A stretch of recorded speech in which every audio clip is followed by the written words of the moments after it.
The Blades Ramble are proudly supported by our main channel sponsor, My Business Group, a group of brands designed to support owners, leaders and managers in business. If you're looking to grow your business, contact mybusinessgroup.co.uk today for more information or follow the link in the description below. And as this is hot off the presser, we're proudly sponsored by HI-POINT ACCESS Limited, your number one-stop shop for all your working at heights and roofing needs. Find their details in all the links below. Thank you to HI-POINT ACCESS for your continued support of the Blades Ramble. Like and subscribe to Blades Ramble.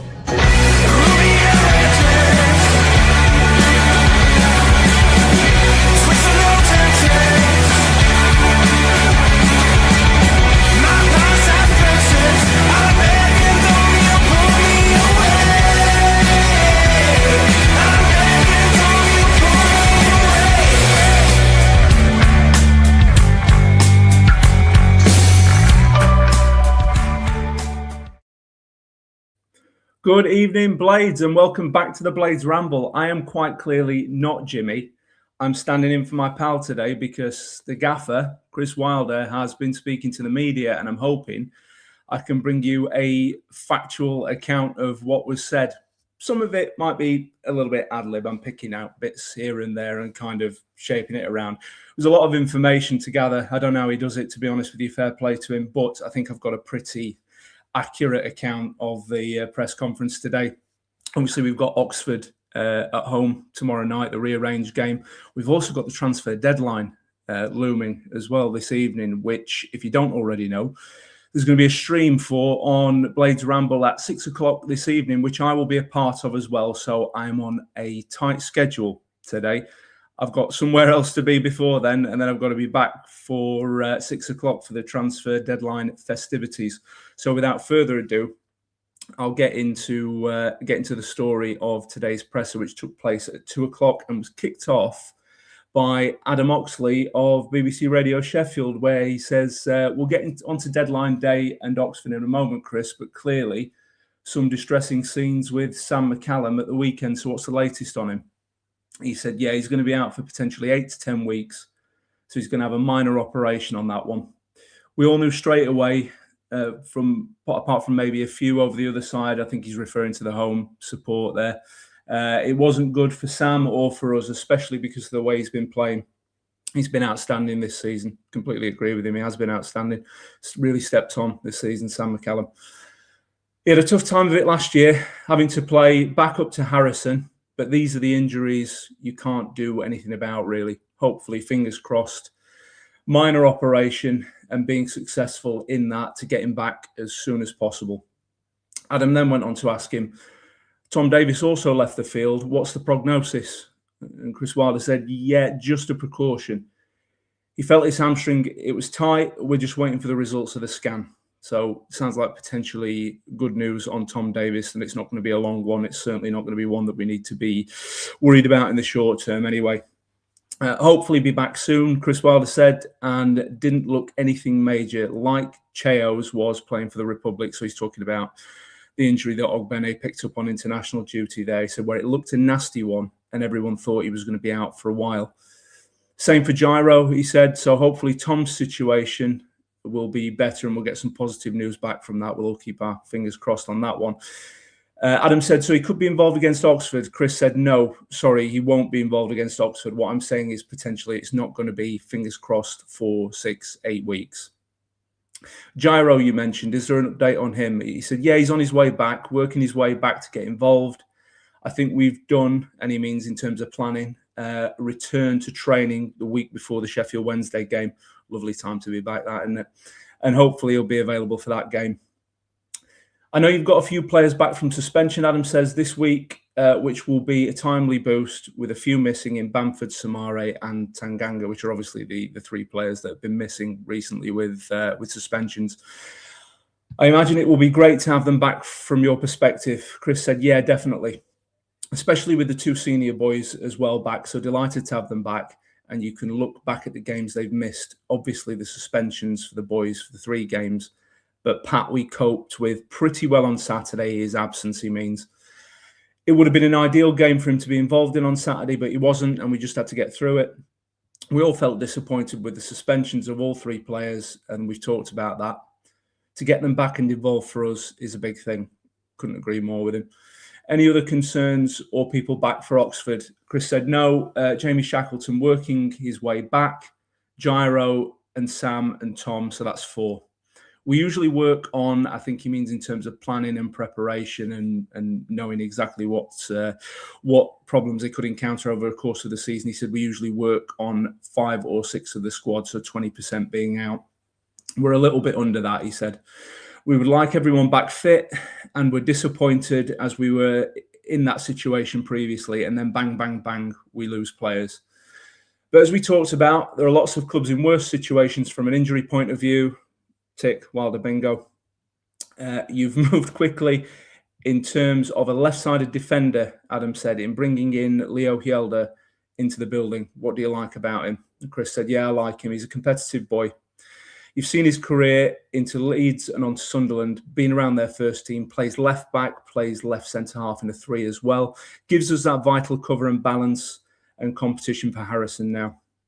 Harrison needs to step up to the plate as Sam did when Harrison was in the chase. Delighted to bring Leo in. Know a lot about him through Simon Moore. He's a roommate of Simon Moore. Simon is still working his magic for us, he says, in one way or another in persuading Leo to come to us. He had a few options. I like how he is as a boy. He's a positive boy. He'll provide us with that balance and ability to help us in the next 16 to 17 games. Adam Oxley then said, "Did you see that as a do you see that as a direct replacement between Leo and Harrison for that shirt?" Sorry, let me reread that again. Do you see that as direct competition between Leo and Harrison for that shirt? Chris said, "Well, yeah, that's why we brought him in. We had to cover Sammy. We don't know how long Sammy's going to be. If I'm saying 10 weeks, it's not going to be before 8 to 10 weeks. From how long these operations take and how long it takes to recover, you know, it's a big part of the season for us. People will be dropping away with injuries at other clubs, and we need to strengthen. I'm delighted, not just with Leo, but with the backing I've had from Steve Bettis, working with a reliable, credible data company that has experience in the Premier League, working towards players coming here, and most importantly, the backing that I've had from Helmy and Steve Rosen and the board members in terms of strengthening us and supporting me as a manager." So Leo's in. How many more are you going to get before the close of the window? Adam said. I'm surprised it took him this long to ask him. Chris said, you're obviously going to talk about Joe Rothwell, and Joe is in situ, so hopefully we can get that one over the line. He's someone that gives us that strength in depth in the midfield department. He's a player that I've liked for a long time, talked at length in terms of Gyro being out injured, Samare being a young, inexperienced footballer. Gives Ollie Arblaster a bit of a breather as well. I've been vocal on that.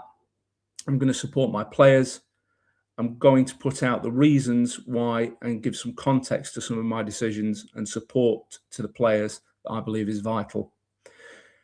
Supporters need to know, which is what I've said about Ollie. Coming back onto the pitch on Saturday, doing half an hour in a physical environment, tough test at one of the toughest places to get a result. We need to let him, he means Ollie Arblaster, breathe as well. Good competition and balance in there with hopefully getting Joe Rothwell over the line. Adam said, will that be a loan? He was a bit non-committal here, Chris. He said, we'll see how that goes. We wouldn't commit any details, which I found interesting for one or two different reasons. But yeah, sounds like it could potentially be a loan or a permanent move. I haven't checked in, Blades, since I've been preparing this. It could have happened and been completed and confirmed in the time that I've been getting this ready. So forgive me if you're ahead of me on that one. In terms of that part of the field, Adam said, Calvin Phillips has been linked with yourselves. Is that someone that's on your radar? There's going to be players over the next 2 or 3 hours that are being talked about and names flying all over the place, said Chris. There's interesting players right the way through. Another mark on the Wilder bingo card. We're interested in good players. I said all along that I want the group to be stronger.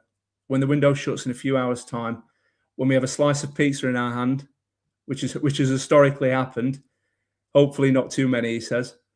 Who doesn't love pizza? We've had some interest in our players, and we're interested in good players. So let's just wait and see, and hopefully it will be positive, and people will be positive about it. I'm hoping that with Leo coming in, with Pat coming in, with Gyro coming in, Joe Rothwell hopefully coming in, being someone that we can talk about in the future and being strong. So he's reflecting there on what has been a pretty strong transfer window already for Sheffield United and the players that we brought in, and really sending out a message that, look, we've already strengthened the squad. Anything we do now is just to really bolster us, and we should be quite happy with the business we've already done as well. Important that we have competition for places, that we have that balance and strength in depth, because this is a testing part of the season going into that business end of the season in the last 17 to 18 games.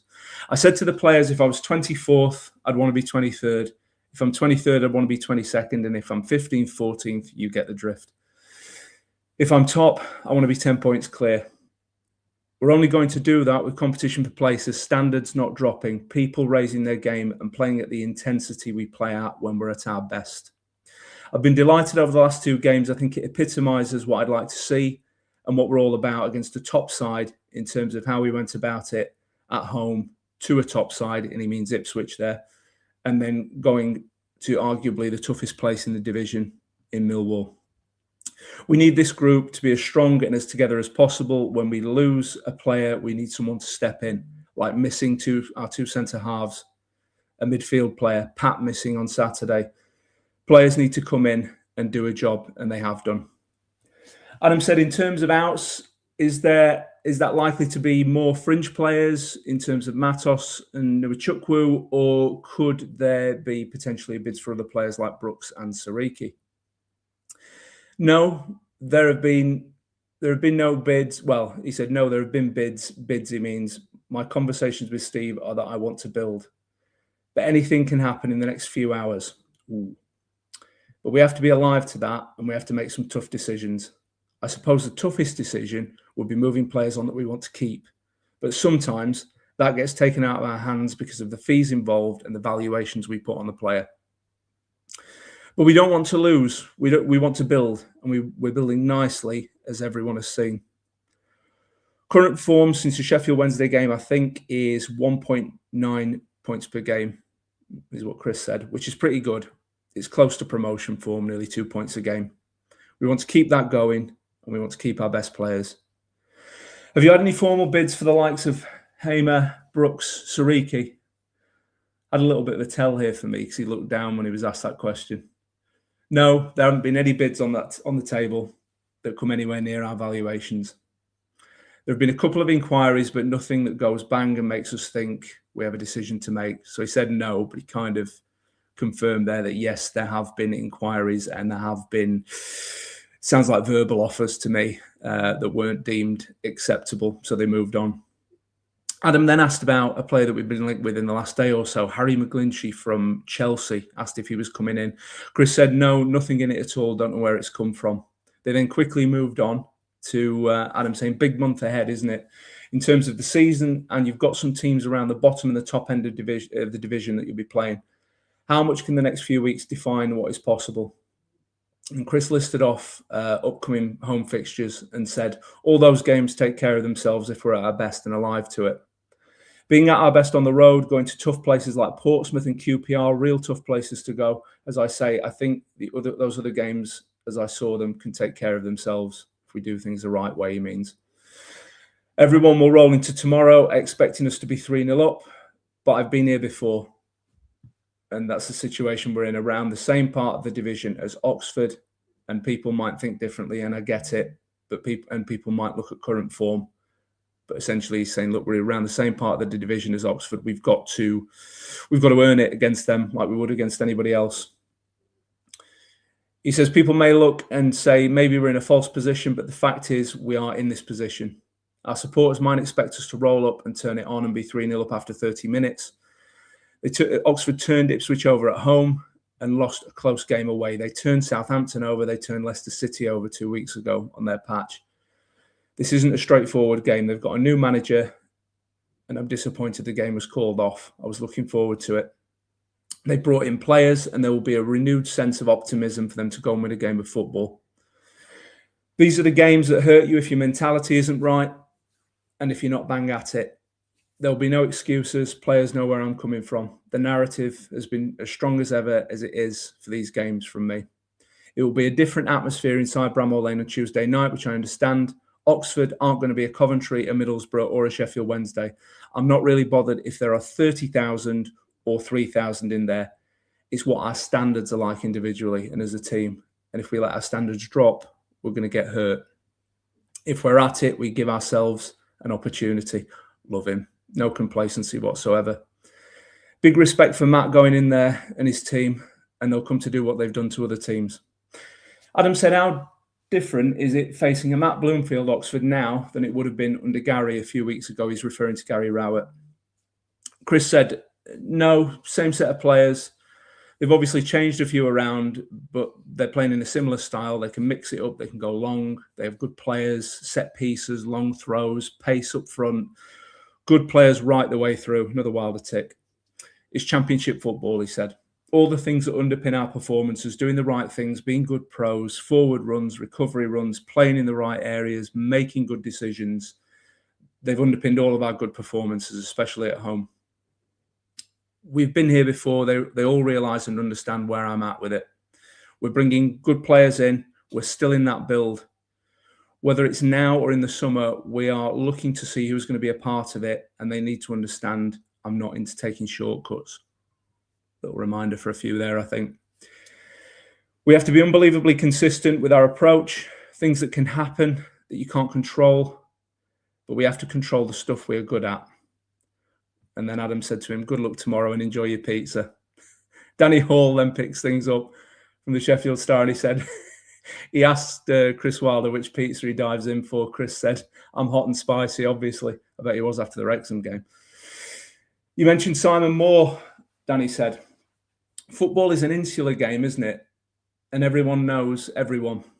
How important is that in selling a football club? Chris said, for me, massively important. I want us to be thought of as a really good football club with passionate supporters that get behind the team and are expecting us to win games.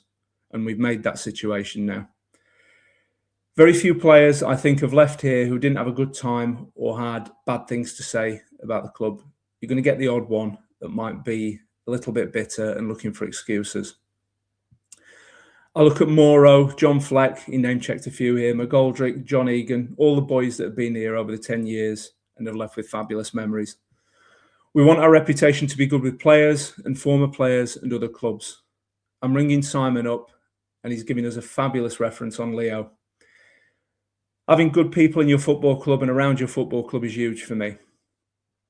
Danny then asks him and goes on to say, that preempts my next question. Apparently, Leo has a good personality and is a bit of a character. I know you don't sign players just on that, but how much importance do you place on it? Then Chris said, they have to be part of a team. They have to be wanting to play in a team. They have to be selfless. It can't always be about them. The group wins, the group loses, the team wins, and individuals shine. They have to pull together as a team and fight for each other. If they do, they give themselves a chance. They fought for each other like you've never known on Saturday, and I saw that as well. I thought they were excellent at Millwall, and they really battled against a difficult opposition. So I agree with him there. And he said they did against Ipswich as well, and they've done that for the majority of my time here. And if we lose games, which I accept, we will, there might be a reason. Manager might not pick the right team. We might be a bit unlucky. We might have injuries. We might get some bad refs and bad decisions. There's all of the stuff that plays a part in getting a result. When we look back, we've had some unbelievable characters at the football club. I like personalities. I like characters. Leo's first impressions and speaking to Simon tells me he's one of those. And I hope he enjoys his time here. And I hope it's a successful one. About putting all that together, Danny said, about the group and about how you've played of late. This is an attractive club to join at the moment, isn't it? Chris said, as always, whether young kids on loan or whether they're potentially where Joe's at in his career, means Joe Rothwell, that might be something we look at, and it might be what the club wants to be. I lost the trail a little bit there, to be honest with you, but I get the gist of what he was saying. He was just reaffirming the point that Danny made. That yes, it's a good club to join no matter what age or stage of your career you're at, and clearly that's the case. Players want to join Sheffield United. We're talking to good players. You talk about the interest there in your main actors, Danny said, as you call them. Are you confident that anyone that's still there here that wants to be here, that they're not going to be moping around the place? So he's suggesting if anybody is denied a move anywhere, are they going to have the face on? effectively. I thought that was a great searching question from Danny. That I had trouble reading it back then, though it was that long. Yeah, I don't see any of that. I don't see anyone banging on my door, Chris said, to get out of the building. And you don't see that in their performances either. Obviously, there are certain individuals at the moment attracting interest, and I'm not putting a gun to anyone's head to be here. If that shows up in terms of, he means their performances or any behavior that might suggest they don't want to be there, he's saying if that shows up, then they'll know where they'll be, which he said is not involved and not playing. If you run around and give it a go, football looks after itself, he said. Just finally, you mentioned the partnership with the data company. Give us an insight into how that works when it's done properly, said Danny. Chris said, we'll have a little bit more detail on that when the time is right. The board are keen to use this, and I am. It helps me. We can work off each other and move in a direction that we all want to move in, which is signing good players. Where they fit into the team, it's not rocket science. It's what everyone else has been doing. So I think in that, I didn't really follow his trail on that. I got the comment down correctly, but I didn't follow his trail. I think what he's saying is that, you know, there's a lot of other teams using this data approach and they're having a lot of success with it. And again, it's not a new hat thing. It's something that obviously we're taking on as well, and that other clubs have had success with. That was the end of Danny's portion of the press conference, or certainly his set of questions.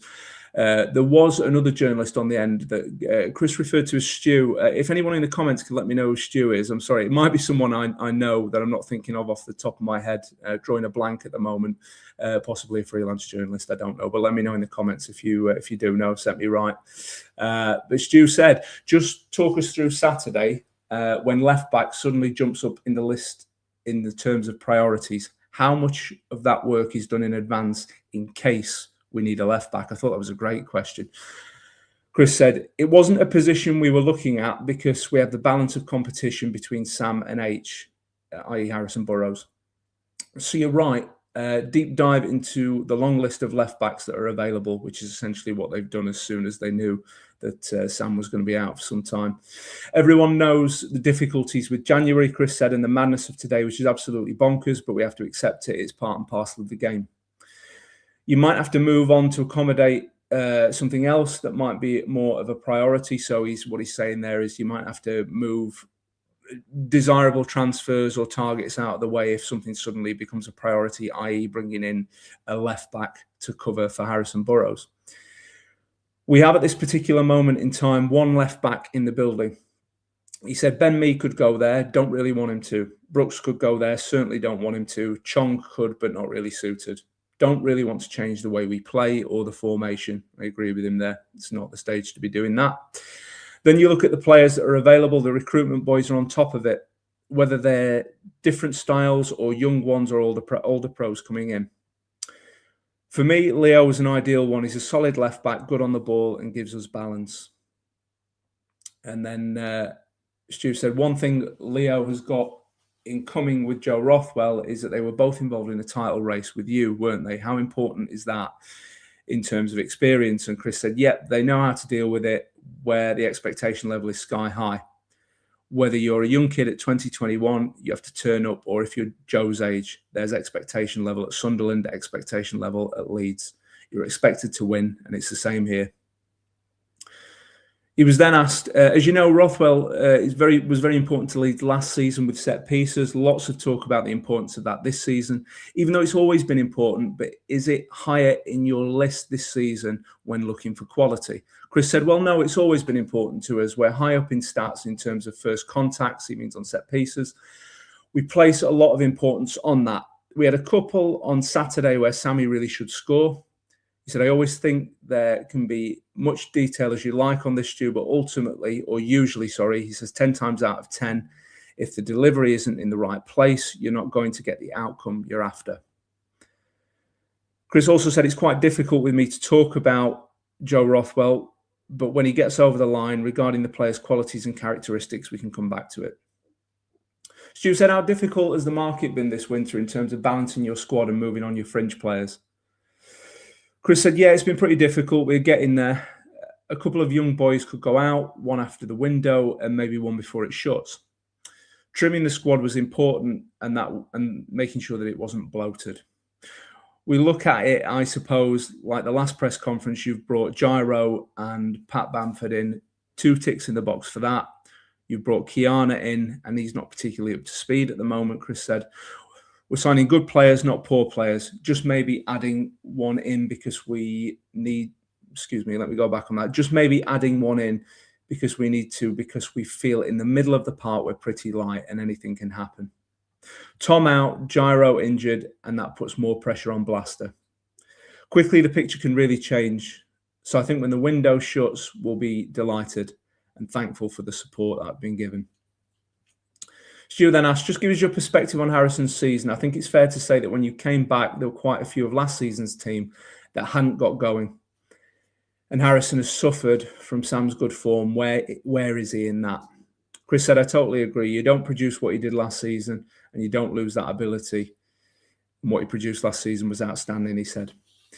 He had a fabulous first season in the Championship. He's got to look at himself a little bit and push himself a little bit harder, sending out a bit of a message to Harrison there. He said, undoubtedly, has quality, love him as a player and as a personality, and maybe suffered at the start of the season. He said it wasn't a club of one, though, was it? He wasn't on his own, but he'll get himself right. He has an opportunity now to fight for a shirt with Leo. All of a sudden, for one reason or another, you're not at the levels you should be. Getting him back up to those levels is the challenge for him and us, and they all need to step up to the plate. Just in terms of Leo, Stu said, and the games this week, and he was really referring to her and asking, will he be available and will he be up to speed to play? And Chris said, yeah, he's training fully. And physically, we're checking him out. He said, we'll get a hold of him and assess. He'll be involved tomorrow night, which is great for us. We'll assess him in the next week to 10 days, but no red flags in terms of his medical. Not played a lot of competitive football, but I'm sure he'll pick it up, he said. Naturally fit, 22-year-old athlete. Good to work with him. And that was basically it, Blades. So hopefully I've given a fair account of what Chris said there. As I say, there might have been one or two little bits and pieces, words slightly altered. So not quoting the man absolutely verbatim, word for word, but that is probably 98% what he said. So hopefully that gives a fair reflection for him. I will dive into some comments. I am on the clock, Blades, because as I say, I've got to be somewhere and then I've got to be back for the transfer deadline day stream on Blades Ramble from 6 o'clock. Make sure you join us for that. We're going to be covering everything from, well, all the comings and goings in the Championship, not just at Sheffield United, but around the whole division, possibly even a little bit from the Premier League as well. So make sure you come along and check that out. We start in the comments with John, the Ontario Blade. Hi, Jim. Oh, sorry, mate. It's not Jim tonight. Sorry to disappoint. Hopefully, Batman Lou is good enough for this one stream. Same old, same old. The signing of Yelda seems like a panic loan.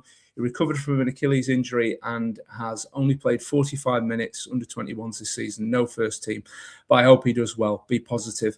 Yeah, we've got to be positive, John, because I think, yes, he's a young player. Yes, he probably hasn't had a lot of competitive first team football, but it's very difficult to do business in this window and certainly at this stage of the window.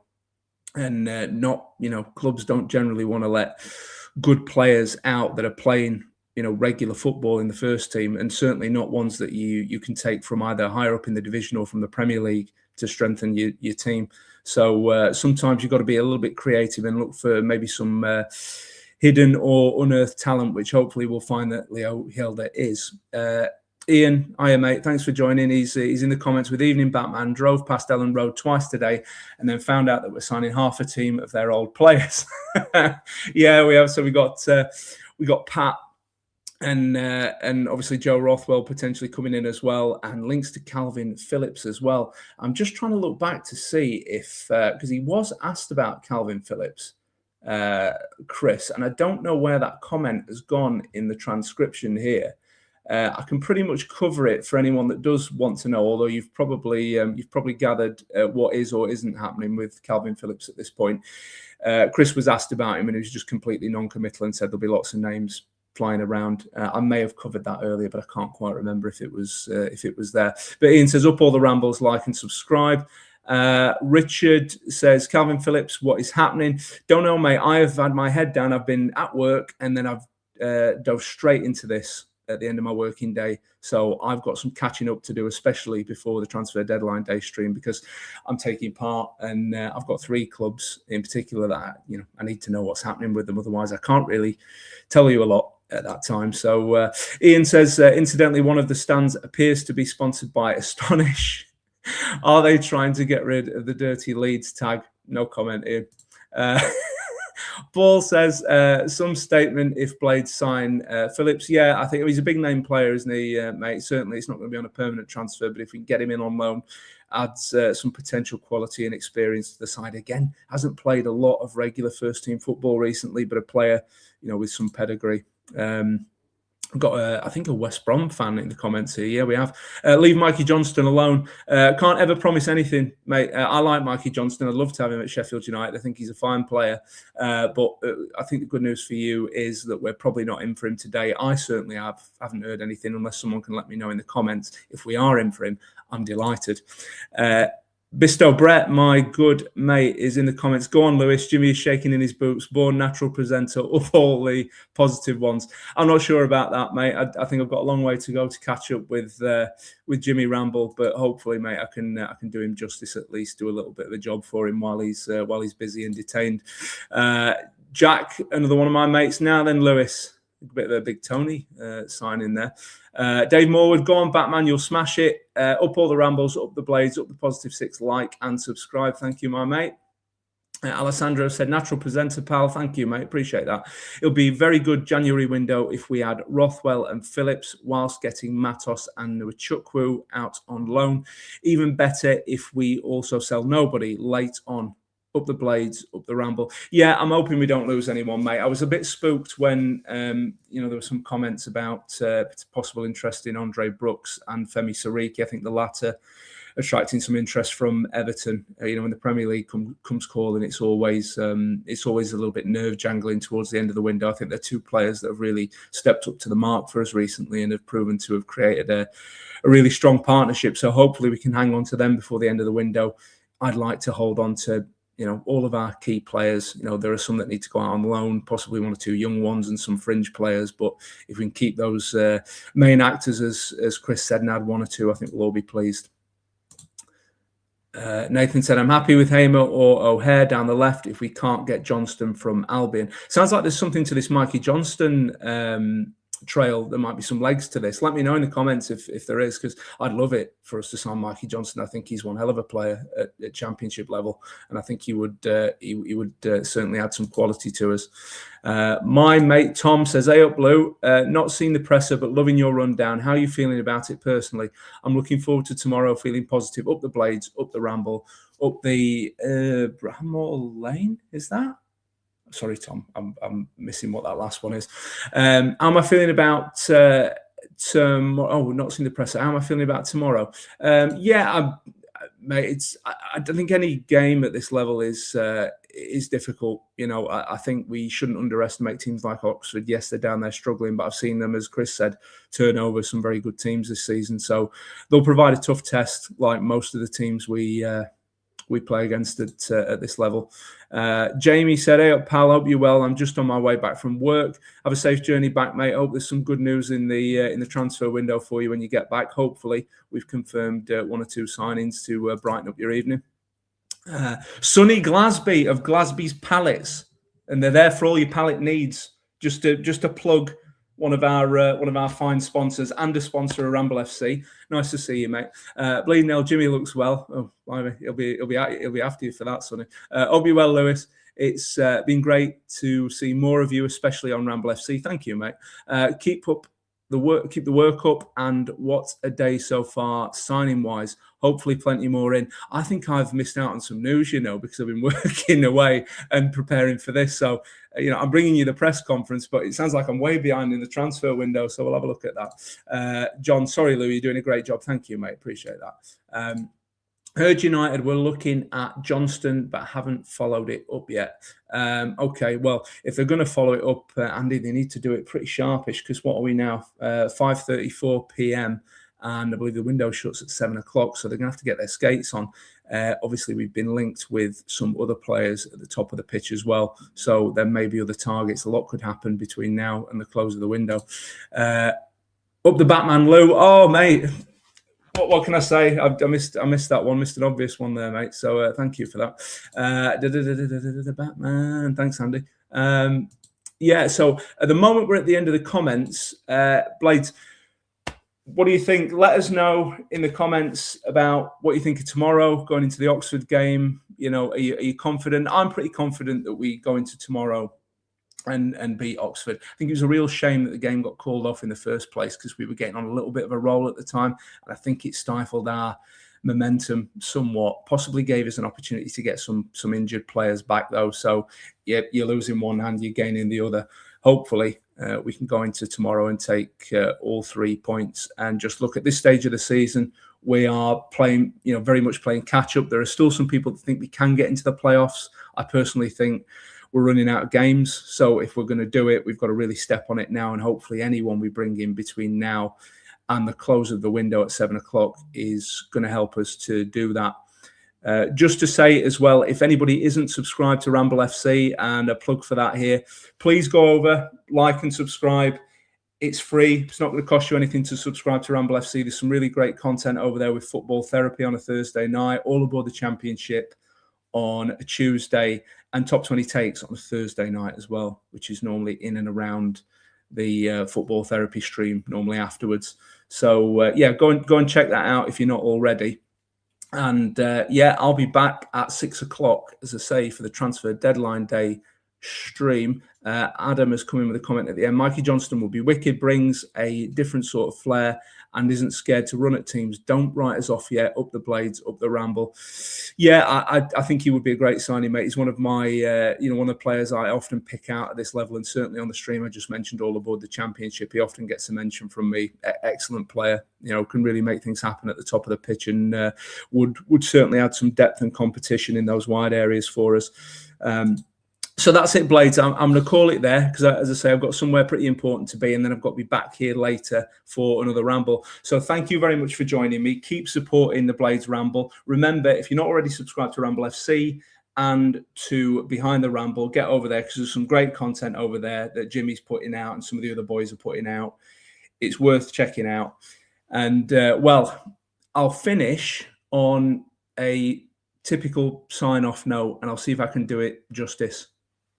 When we say, now what do we normally say on these streams? What do we normally say? Anyone in the comments? There's another comment in here. Top man, Lou. Yeah, thank you, mate. And hopefully you'll be able to join us later on as well. But I'm going to sign off with, no one's in the comments with it yet. Come on, you red and white wizards. Up the